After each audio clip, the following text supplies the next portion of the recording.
விட்டு வெளியேற காரணம் நீங்க தான் சொல்லியிருக்காருங்க டிடிவி தினகரன். நான் அவருடைய கட்சியிலேருந்து அவர் கூட்டணி வெளியே போயிட்டாருன்னா நான் எப்படி காரணம், என்ன காரணத்தை சொல்லி அவர் சொல்கிறாரு எனக்கு தெரியல. ஆக்சுவலாக என்ன பேட்டி கொடுத்தாங்க அப்படிங்கன்னு என்னை பார்க்கணும். இப்போ தான் மீட்டிங்கில் இருந்தேன், நீங்கள் கூப்பிட்ட உடனே நிறைய வந்திருக்கிறேன். பாரதிய ஜனதா கட்சி என்றைக்குமே கூட்டணியை வலுப்படுத்த வேண்டும்னு நினைக்கிறோம். அதுலேயும் என்னுடைய தனிப்பட்ட முறையில் திமுக ஆட்சியை அகற்ற வேண்டும்னு சொன்னால் எல்லோரும் ஒன்று சேரணுன்ட்டு நான் எல்லா நேரங்களிலும் பேசுகிறேன்.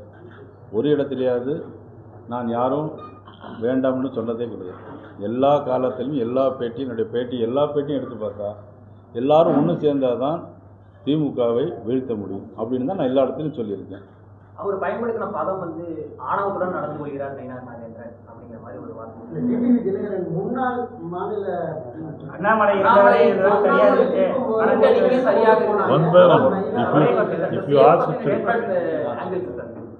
முன்னாள் மாநில தலைவர் அண்ணாமலை ஒருங்கிணைத்து கொண்டு போனார். ஆனால் நயினார் நாகேந்திரன் ஒருங்கிணைத்து கொண்டு போல அப்படிங்கிறத குற்றச்சாட்டு. அது அவர் சொல்ல குற்றச்சாட்டுக்கு நம்ம எப்படி பொறுப்பேற்க முடியும்? ஒருத்தர் இருக்காங்கன்னா யார் வேணாலும் என்ன வேணாலும் சொல்லலாம். இப்போ பாராளுமன்ற தேர்தலில் பார்த்தீங்கன்னா டிடிவியோட கூட்டணியில் இருந்தோம். அதுக்கு முன்னாடி பார்த்தீங்கன்னா அதுக்கு முந்தைய இந்த சட்டமன்ற தேர்தலில் பார்த்தீங்கன்னா 165 இடத்துல போட்டி போட்டாங்க, 2% ஓட்டு வாங்கியிருக்காங்க. நாங்கள் யாரையும் குறை சொல்லலையே. அவர் சொல்கிற மாதிரி நாங்கள் யாரையும் திருப்பி குறை சொல்ல வேண்டிய அவசியமும் இல்லை. அதுக்கான ஏற்பாடு அதுக்குள்ள ஆளும் நாங்கள் இல்லை. வெளியில வரும்போது அவர் என்ன சொன்னார்னா, நான் பல முறை அவரை தொடர்பு கொண்டேன், அவர் எனக்கு உரிய இது கொடுக்கல, மரியாதை கொடுக்கல அப்படின்னு சொல்லி ஓபிஎஸ் சொன்னாரு. டிடிவி இப்போ வெளியில அதே குற்றச்சாட்டை வேற மாதிரியா வச்சிருக்காரு. அதெல்லாம் அது எதனால அப்படி சொல்கிறாங்கன்னு தெரில. ஒருவேளை அவர் சொல்லி இவங்க சொல்கிறாங்களா, இவங்க சொல்லி அவங்க சொல்கிறாங்களா எனக்கு தெரியல. அந்த குற்றச்சாட்டுக்கெல்லாம் நான் பொறுப்பேற்க முடியாது. எப்படிங்க?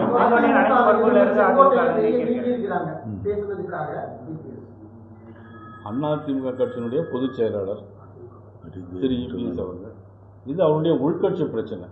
அதில் நம்ம அதைப்படி கருத்தும் சொல்ல முடியாது, அதை பற்றி பேசவும் முடியாது. பேசினார்கள் அப்படிங்கிற மாதிரி ஒரு சொல்லியிருந்தார். அப்படி இருக்கும்போது அந்த கட்சியோட பிரச்சனை நாம் எப்படி விளைகிறதுன்னு பார்க்கணும். எப்படிங்க? நேற்றுக்கு செங்கோட்டையன் பேசும்போது என்னை கூப்பிட்டு இது விவகாரம் தொடர்பா டெல்லியில கூப்பிட்டு பேசினாங்க அப்படிங்கிற வார்த்தையும் சொல்லியிருந்தாரு. அப்படி இருக்கும்போது அந்த கட்சியோட விவகாரம் நான் எப்படி இதில் இன்னைக்குமே பாரதிய ஜனதா கட்சி அடுத்ததில் தலையிடாது. ஏப்ரல் 12ஆம் தேதி அந்த கூட்டணி பற்றி பேசும்போது மாண்புமிகு உள்துறை அமைச்சர் அமித்ஷா அவர்கள் தெளிவாக சொல்லியிருக்காங்க. அது அவங்களுடைய உள்கட்சி பிரச்சனை சொன்னாங்க. இதுவரையிலும் நடந்து அதுதான். நாங்கள் எந்த கட்சியிலையும் நாங்கள் ஏற்கனவே அதாவது என்னன்னா டிடிவி ஓபிஎஸ் 2 பேரும் விலகி போனவங்களா கட்சிக்குள்ள சேர்த்த மாட்டேன்னு சொல்லி அதிமுக சொல்லிட்டு இருக்காங்க. ஆனா அதிமுக பாஜக கூட்டணி தெளிவா போகணுன்றதுக்காக தான் நீங்க டிடிவியை வெளியேற்றினாதா ஒரு தகவல் இருக்கு. நாங்கள் எப்படி வெளியேற்ற முடியும்? அவர் ஒரு தனி கட்சி வச்சிருக்காரு. அவர் கட்சி நம்ம எப்படி வெளியே போக சொல்ல முடியும்? நாங்கள் இன்றைக்கும் அவர் மேலே மரியாதை வச்சுருக்கிறோம். இப்பவும் நான் சொல்கிறேன், எல்லாரும் ஒன்றா வந்தால் தான் திமுக வீழ்த்த முடியும். திமுக வீழ்த்த வேண்டாம்னு நினச்சாங்கன்னா அது அவருடைய விருப்பம். அவர் மேலே மரியாதை வச்சுருக்கிறோம். இப்பவும் நான் சொல்கிறேன், எல்லாரும் ஒன்றா வந்தால் தான் திமுக வீழ்த்த முடியும். திமுக வீழ்த்த வேண்டாம்னு நினச்சாங்கன்னா அது அவருடைய விருப்பம். ஆனால் திமுகவை வீழ்த்தணும்னு சொன்னால் எல்லாரும் ஒன்று சேரணும். இன்றைக்கும் சொல்கிறேன், ஆரம்ப காலத்திலேருந்து நான் தலைவர் பதவி ஏற்ற நாளிலிருந்து நான் சொல்லிகிட்டு இருக்கேன். இன்னும் குறிப்பாக சொல்லப்போனால், நான் தலைவராகிறதுக்கு முன்னாடியே சட்டமன்ற கட்சி தலைவராக இருக்கும்போது இன்றைக்கி இருக்கிற அண்ணன் சேலஞ்சர் துறை எம்எல்ஏ எங்கே இருக்கார், அவருக்கும் நல்லா தெரியும். அன்றைக்கே நான் கூட்டணி வேணும், திரு டிடி கூட்டணி வேணும்னு அன்றையிலேருந்து இன்றைய வரையும் நான் சொல்லிட்டு தான் இருக்கேன். அமித்ஷா அதிமுக ஒருங்கிணைக்க முயற்சி பண்ணாரு, அந்த முயற்சி கைகூட நம்பிட்டு இருந்தா, ஆனால் அது நடக்காதனால கூட்டணியிலிருந்து வெளியேறிக்கணும்னு சொல்லி டிடிவி தினகரன் சொல்லி. அது அவருடைய சொந்த கருத்தாக இருக்கும். அதுக்கு எப்படி மாண்பு உள்துறை அமைச்சர் எப்படி அதை கருத்தில் எடுக்க முடியும்? நீங்கள் மாண்பு உள்துறை அமைச்சர் அப்படி அது எங்கேயாவது சொல்லியிருக்கிறாங்களா? இல்லையே. பிறகு எப்படி அந்த கருத்தை நீங்கள் சொன்னது மாதிரி எப்படி சொல்ல முடியும்? நீங்கள் ஒரு கருத்தை சொல்கிறீங்க, உள்துறை அமைச்சரால் முடியாது அப்படின்னு சொல்லி உள்துறை அமைச்சரை நீங்கள் வம்புக்கு இழுக்கிறீங்களே. ஏன் உள்துறை அமைச்சரை வம்புக்கு இழுத்தா அவருடைய அது தேவையில்லாத விஷயம் தானே. அது ஒரு வார்த்தையை சொல்றீங்க சார், டிடிவி கிட்டயும் மென்மையான போக்கு தான் இருந்ததுங்கிற மாதிரி சொல்றீங்க. ஆனா அவரு ஆணவத்துடன் நடந்து கொண்டீர்கள் அப்படிங்கிற ஒரு வார்த்தையை பயன்படுத்துற காரணம் என்ன சார்? உங்க கூட அவருக்கு எதுவும் இணக்கம் இல்லாத சூழல் இருக்குதா? ஆணவங்கிற வார்த்தையை தொடர்ச்சியா 3 தடவை சொல்லியிருக்காரு சார். ஒருத்தர் திட்டுறாருனாக்கி அதுக்கு நீங்கள் எப்படி காரணம் அப்படின்னு சொல்லி கேட்குற மாதிரி இருக்கு. நீங்கள் உங்க மேலதான் அந்த குற்றச்சாட்டு அது எனக்கு நான் என்ன செய்ய முடியும்? நீங்க அவர்கிட்ட ஆணவத்துடன் நடந்து கொண்டீர்கள் அப்படிங்கிற மாதிரி நான் அவர்கிட்ட எங்கேயுமே யார்கிட்டையுமே நடந்து கொண்டது கிடையாது. வந்த உடனே அவங்களுக்கெல்லாம் வாங்க வணக்கம் தான் சொல்லிட்டு இருக்கேன். எங்களை வந்து போகும்போது போயிட்டு வரேன்னு சொல்லிட்டு தான் போகிறேன். எங்கள் கட்சி ரொம்ப துக்குடா கட்சி மாதிரி நினைச்சுக்கிட்டாரு அப்படிங்கிற ஒரு வார்த்தையை சொல்றேன் சார் துக்குடா கட்சி நம்ம யாரையுமே நினைக்க முடியாது. அப்படின்னா நாங்கள் எது கூட்டணி சேரணும்னு ஏன் சொல்கிறோம்? என்றைக்குமே அவர் ஒரு சதவீதம் வச்சுருக்காரா 2% வச்சுருக்காராங்கிறது முக்கியம் இல்லை. என்னுடைய நோக்கம் தனிப்பட்ட முறையில் நான் சொல்கிறேன், அதாவது எல்லாரும் ஒன்றா சேரணும், திமுக வேண்டாம்னு நினைக்கிறத மாதிரி எண்ணங்கள் இருந்தால் அந்த மாதிரி பேசுறதுக்கு வாய்ப்பு இல்லை. ரெண்டு பேரும் பிரிச்சுட்டாங்க. ரெண்டு பேரும் எடுத்துக்கலாம். அதாவது என்ன பொறுத்த எல்லாரும் ஒன்று சேரணும் சார். எல்லாரும் ஒன்று சேர்ந்தால் தான் திமுக வெற்றி. சார் அது அவருடைய கட்சி. உங்கள் வீட்டில் ஒரு பிரச்சனை நடக்குது, அது நான் எப்படி தலையிட முடியும்?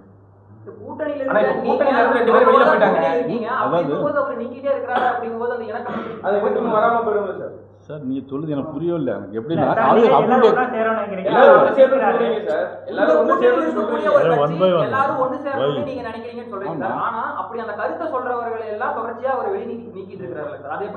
சார் அது அவருடைய கட்சி பிரச்சனைன்னு சொன்னா மறுபடியும் அதே நீங்க திருப்பி ரிப்பீட் பண்றீங்க. காரணம் என்னன்னு கேட்டீங்கன்னா ஓபிஎஸ் ஏற்கனவே ஒரு கருத்து சொல்லியிருந்தாரு. அமித்ஷா வந்து ஏற்கனவே பிரிஞ்சிருந்தவங்க எல்லாம் ஒண்ணு சேரணும் அப்படின்னு சொல்லி அமித்ஷா வந்து இந்த கட்சியை ஒருங்கிணைக்கிறதுக்கு நிறைய பாடுபட்டாருன்னு சொல்லி ஓபிஎஸ் வெளிப்படையாவே சொல்லியிருந்தாரு. அது எனக்கு தெரியாது. அவரும் மாநில உள்துறை அமைச்சர் என்ன பேசுனாங்கன்னு எனக்கு தெரியாது. இல்ல அதாவது எனக்கு புரியல. அது நீங்க கேட்குற கேள்வினா ஒருதலை பட்சமாக கேட்குறீங்க. அப்படி பண்ண முடியாது. ஒரு கட்சி அதனுடைய பொதுச் செயலாளர் அதாவது வந்து அதனுடைய கருத்து சொல்ல முடியாது. இப்போ அதனுடைய கருத்தை வந்து அவருடைய கருத்தை சொல்ல முடியாது. என்னுடைய கருத்தை உங்க மீது நான் திணிக்க முடியாது. இப்போ ஓபிஎஸ் சரி டிடிவி சரி கூட்டணியில இருந்து வெளியே போயிட்டாங்க. மீண்டும் அவர்களை இணைப்பதற்கான முயற்சியில பாஜக தமிழக தலைமை முயற்சி செஞ்சிருக்காங்க. அதான் அது எங்களுடைய அகில இந்திய தலைமை முடிவு செய்யும். ஆனால் அவர்கள் வந்தால் நல்லது. அவர்கள் வந்தால் வர வேண்டும் தான் சொல்றேன். வர வேண்டும்ன்ற ஒரு கருத்தை வந்து நீங்க வெளியே சொல்றீங்க, ஊடகத்தில் சொல்றீங்க. அதே வந்து தனிப்பட்ட முறையில் அங்க கட்சிகளுக்கு அழைப்பு கொடுப்பீங்களா? என்ன தனிப்பட்ட முறையில் சொல்றேன், இந்த கூட்டத்திலே சொல்றேன். திமுக வர வேண்டாம், அவங்க என்ன இருந்தால் அவர்கள் வர வேண்டும். இங்கே நான் வரவேற்கிறேன். சார் என்டிஏ கூட்டணிக்கு புதிய கட்சிகள் வரும்னு சொன்னீங்க. ஆனா வந்து இருந்த 2 கட்சிகள் வந்து வெளியேறி இருக்கு. இன்னும் 8 மாசம் இருக்க தேர்தலுக்கு ஏன் அவசரப்படுறீங்க? ஏன்னா எதிர்கட்சிகளோட விமர்சனங்கள் தானே சார். அதெல்லாம் வரும் சார். நீங்க எதிர்கட்சி விமர்சனத்தை தாங்கினா தானே சார் வளர முடியும். பாலிடிக்ஸ் பழுத்து மரம் தானே சார் கல்லறி படம். ஒருங்கிணைந்த ஒரு 3-4 வரட்டும். 7 மாசம் இருக்கு. இன்னும் உங்களுக்கு 7 மாசம் இருக்கு சார். ரொம்ப அவசரப்படாதீங்க. நீங்க என்டிஏ கூட்டணிக்கு முன்னாடியே வந்து ஓபிஎஸ் டிடிவி தினகரன் தான். இப்போ வந்து அதிமுக வந்து அவங்க 2 பேரும் வந்து வெளியே அனுப்புனதா டைம் வில் டெல். இல்ல அரசியல் எது நிரந்தரமா இருந்திருக்கு சொல்லுங்க பார்க்கலாம். அரசியல் ஏதாவது நிரந்தரமா எங்கேயாவது நடந்திருக்கா சார்? நீங்க இதே மதிப்புக்குரிய தினகரன் அவர்கள் எங்களோட எந்த சட்டமன்றத்தில் கூட்டணி இல்லை. மதிப்புக்குரிய திரு இபிஎஸ் அவர்கள் பாராளுமன்றத்தில் கூட்டணி இல்லை. அதனால் ஒரு சைடு மாறி மாறி வரும். அதனால் இதை வச்சு ஒரு முடிவு பண்ணிட முடியாது. நீ அவசரப்பட வேண்டாம். நல்லது நடக்கும். வரும் சார் வரும். இன்றைக்கு எந்தெந்த கட்சிகள் கூட்டணியில் இருக்கு? கூட்டணி உங்களுக்கு இருக்குமே உங்களுக்கு தெரியுங்களா? அதிமுக இருக்கிறோம், நாங்கள் இருக்கிறோம். பிறகு பாரிவேந்தர் கட்சி இருக்குது. ஐயா ஜி.கே. வாசனுடைய தமிழ் மாநில காங்கிரஸ் இருக்குது. பிறகு அண்ணன் ஏசி சண்முகம் தலைமையிலான கட்சி இருக்குது. வேற சமாதானப்படுத்துறதுக்கு முயற்சி இருக்குமா சார்? ஓபிஎஸ் விவகாரத்திலேயே பயங்கரமா போய் சொல்லிட்டாரு நயினார் நாகேந்திரன். இது ஓபிஎஸ்க்கு நடந்தது நாளைக்கு எனக்கும் நடக்குங்கிற மாதிரி சொல்றாரு. அவரை சமாதானப்படுத்தவோ இல்லை மீண்டும் அவர்கள் எல்லாத்தையும் ஒருங்கிணைக்கிறதுக்கு நீங்க எதுவும் முயற்சி எடுப்பீங்களா? கண்டிப்பா நான் முயற்சி எடுப்பேன். சார் இப்போ அமமுக தேர்தல்னா ஏதோ நிபந்தனை அவங்களுக்கு தெரியும் அப்படின்னு சொல்லியிருக்காரு. அது எனக்கு தெரியாது. அவங்கள்ட்ட தான் கேட்கணும். நீங்க அந்த நிபந்தனையை சொல்லுங்க. அந்த நிபந்தனையை நயினார் நாகேந்திரன் கேட்டு நான் திருப்பி உங்கள்கிட்ட வாரேன்னு சொல்லுங்க. அந்த நிபந்தனையை வச்சு நான் ஒரு வீட்டிலே வேணாலும் கேட்கறேன். இந்த மாதிரியான கூட்டல்கள் திமுகவுக்கு சாதகமா போயிருந்து பாக்குறீங்களா சார் வரக்கூடிய தேர்தல்? ஏன்னா உங்களோட கூட்டத்தில் இருக்கக்கூடியவர்களுக்கு புகைச்சல் தொடர்ச்சியா இருக்கு. ஒன்று தெரிஞ்சுடுங்க. அதாவது புகைச்சல் வந்து சாதகமா இருக்குமா இல்லையா ரெண்டாவது விஷயம். இன்னைக்கு தமிழ்நாட்டில் இருக்கக்கூடிய விஷயங்களை நீங்களாம் தயவு செய்து உங்களுக்கு தெரியும். அதாவது இன்னைக்கு நடக்கக்கூடிய பாலியல் வன்கொடுமைகள் எத்தனை 24 லாக்அப் டெத்து 24 லாக்அப் டெத்து எல்லா இடத்துலையும் எல்லா இடங்கள்லையும் என்ன நடக்குது? போதைப் பொருள்.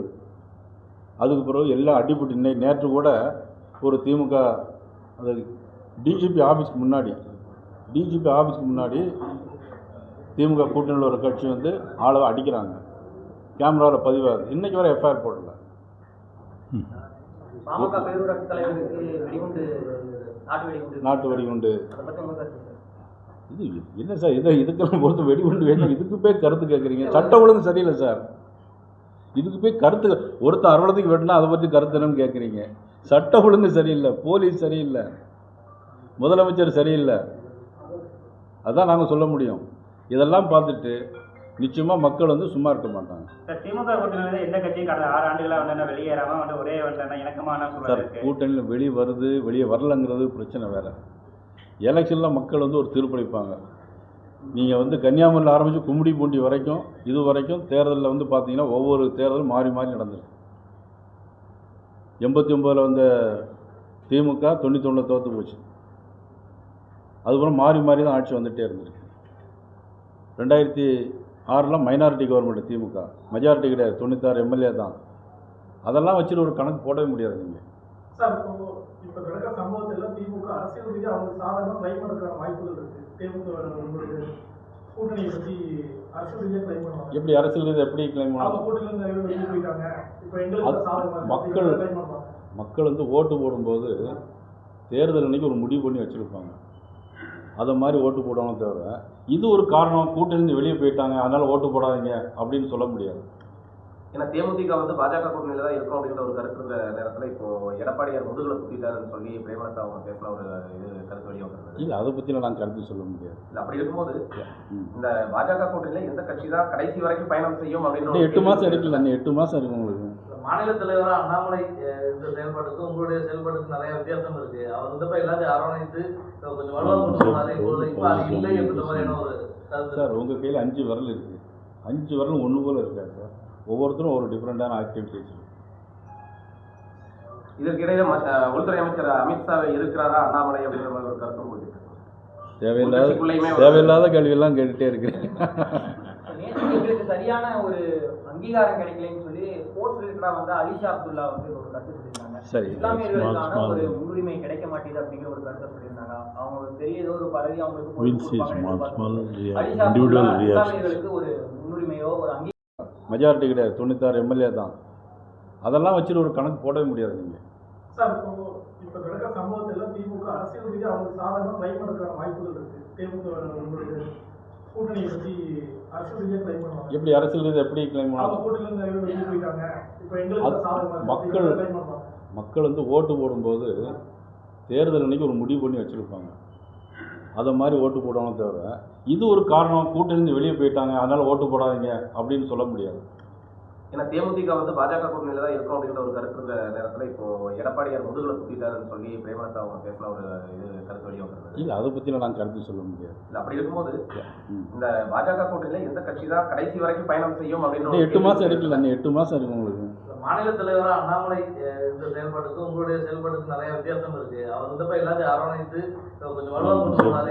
இப்போ அது இல்லை என்ற மாதிரியான ஒரு கருத்து. சார், உங்கள் கையில் 5 விரல் இருக்குது, 5 விரலும் ஒன்று போல் இருக்காது சார். ஒவ்வொருத்தரும் ஒரு டிஃப்ரெண்ட்டான ஆக்டிவிட்டிஸ். இதற்கிடையே உள்துறை அமைச்சர் அமித்ஷா இருக்கிறாரா அண்ணாமலை அப்படிங்கிற மாதிரி ஒரு கருத்து உங்களுக்கு தேவையில்லாத கேள்வியெல்லாம் கேட்டுகிட்டே இருக்கிறேன். எங்களுக்கு சரியான ஒரு அங்கீகாரம் கிடைக்கலன்னு சொல்லி ஸ்போர்ட்ஸ் ரிலேட்டடா வந்து அலிஷா அப்துல்லா வந்து ஒரு கருத்து சொல்லியிருந்தாங்க. சரி, இஸ்லாமியர்களுக்கான ஒரு முன்னுரிமை கிடைக்க மாட்டேது அப்படிங்கிற ஒரு கருத்தை சொல்லியிருந்தாங்க. அவங்க பெரிய ஏதோ ஒரு பதவி அவங்களுக்கு அலிஷா அப்துல்லா இஸ்லாமியர்களுக்கு ஒரு முன்னுரிமையோ ஒரு அங்கீகாரமோ கிடைக்கலைங்கிற ஒரு குற்றச்சாட்டை வச்சிருக்காங்க. சார், வேலூர் இப்ராஹிம் எங்கிட்ட இருக்காரு, மாவட்டந்தோறும் மாவட்டத்தில் இருக்காங்க. அதில் ஒருத்தர் போயிட்டதுனால அதாவது குற்றச்சாட்டை அதை பெருசாக எடுத்துகிட்டு பேச வேண்டியது இவ்வளோ பெரிய ப்ரெஸ் மீட்டில் அது தேவையில்லைன்னு நினைக்கிறேன் நான். இப்போ ஓபிஎஸ், டிடிவி, சசிகலா இவங்க எல்லாமே தனித்திருக்கக்கூடிய நிலையில தென் மாவட்டங்களில் வந்து இப்போ கூட்டணியால் எந்த அளவுக்கு வெற்றி பெற முடியும், எந்த அளவுக்கு நீங்கள் ஏன் தென் மாவட்டங்கள்னு குறிப்பிடுங்க? அப்போ அவங்களுக்கு நீங்களாம் அவங்களுக்கு வட மாவட்டத்தில் செல்வாக்கு இல்லைன்னு சொல்கிற மாதிரி இருக்கு. எதனால நீங்கள் தென் மாவட்டம் இல்லை, நீங்கள் எதனால செங்கோட்டைன்னு இந்த வார்த்தையை தென் மாவட்டங்களில் வந்து எந்த நிலையில இருக்குன்னு தெரியும், எல்லாத்துக்குமே தெரியும். செங்கோட்டை தான் சொல்லி செங்கோட்டை என்ன சொன்னா தென் மாவட்டங்கள்ல கட்சியினுடைய நிலை என்ன அப்படின்றது எல்லாருக்குமே தெரியும் அப்படிங்கிற ஒரு வார்த்தையை பயன்படுத்தியிருக்காங்க. அது எனக்கு தெரியல. அது தென் மாவட்டங்கள் என்னன்னு எதை மீன் பண்ணி நீங்கள் பேசுனீங்கன்னு எனக்கு தெரியல.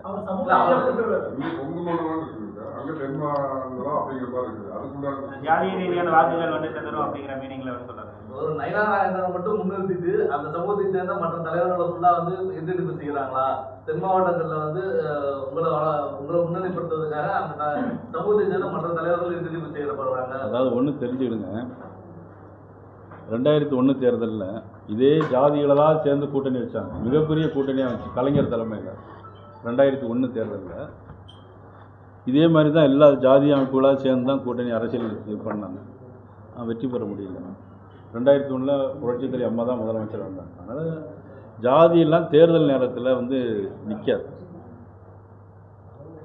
வேற ஐ வாண்ட் டு கன்க்ளூட். ஒரு நிலையற்ற ஒரு கூட்டணியை நம்பி மக்கள் எப்படி முன்னுக்கு வருவாங்க?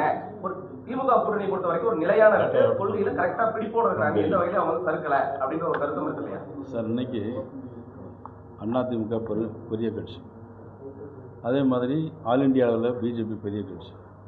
ஒரு மாநிலத்தினுடைய முதலமைச்சராக வரக்கூடிய ஒரு கட்சி ஆல் இண்டியா பார்ட்டியோட ஆல் இண்டியா கட்சியோட ஒரு இணக்கம் தொடர்பு இருந்தால் தான் அவனுடைய நன்மைகளை பெற முடியும். இன்றைக்கி தமிழ்நாடு நிறைய திட்டங்களை பெற முடியாமல் இருக்குது. அதனால் மக்கள் வந்து நிச்சயமாக பாரத நரேந்திர மோடி அவர்களை நம்பி நிச்சயமாக வாக்களிப்பாங்க, நம்பிக்கை இருக்குது. ஆனால் எல்லாரும் ஒன்றா வரணும்.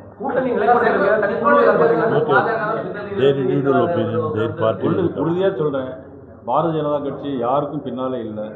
யாரையும் அப்படி தவறான முறையில்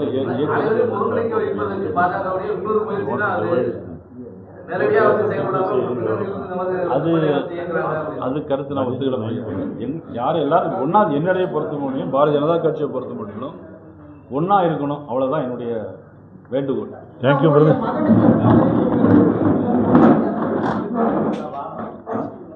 சொல்லுங்க.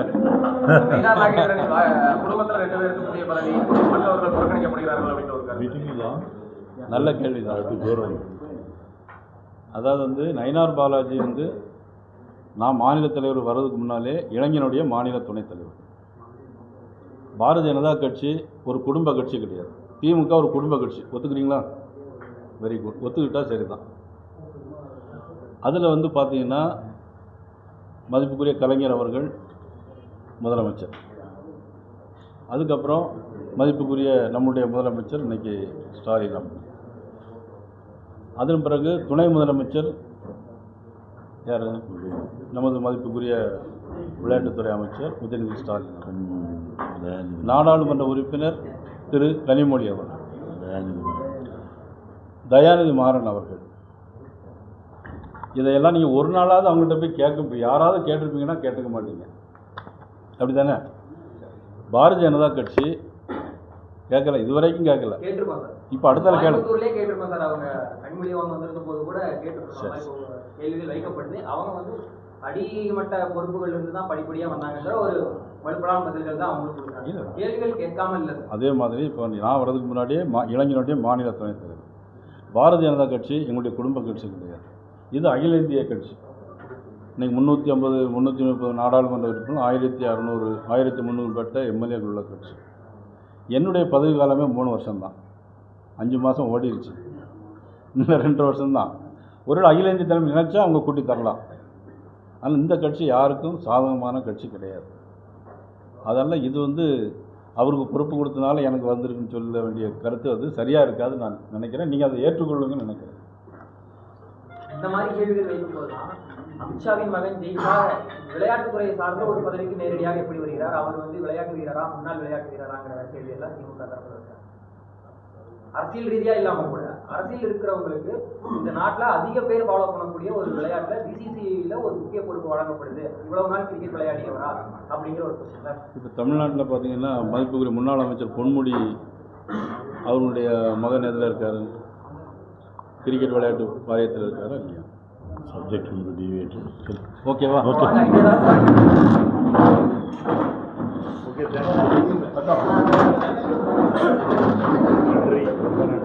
எனக்கு ஆனால்